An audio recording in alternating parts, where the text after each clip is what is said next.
Kim bir musulmonni dunyodagi bitta mashaqqatini yengillatib qo'ysa, bir mushkulasini hal qilib qo'ysa, Alloh taolo qiyomat kunida shu bandani qiyomat kungi mashaqqatlarni yengil qilib qo'yadi, mushkulasini ko'tarib qo'yadi. Bu siz uchun oddiy narsa bo'lishi mumkin. Ruchkangiz uchun bunday qo'l qo'yib qo'ysangiz problemasi hal bo'ldi. Yoki falonchida bor deb qo'ysangiz problemasi hal bo'ldi. Yoki yuring men birga boraman deb boruvdingiz, tutmayotgan ish tutib qoldi.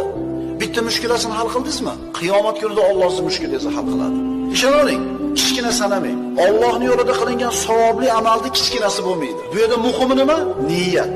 Ishoning, hammamiz qo'limizdan keladi. Qaysidir bir ish borki, bir musulmonga siz borib yordam bera olasiz. Meni ish bo'lsin, katta bo'lsin. Masalan, qayerga borib dokument topshirishni bilmayapti birodar. Bir narsani dokumentini bilmaydi. Vaqtingiz bormi? Yurdi, olib borib, menga olib topshirasan deydi. Shu ham bitta mushkulani hal bo'lishi. Hay, menga nima kerak bor, boshimga g'alaba qilib, bilgan ishini qilsin bor. Xuddi shunaqa. Sen ham Allohning yordamidan qolaverasan. Senga ham Allohning yordami bo'lmaydi.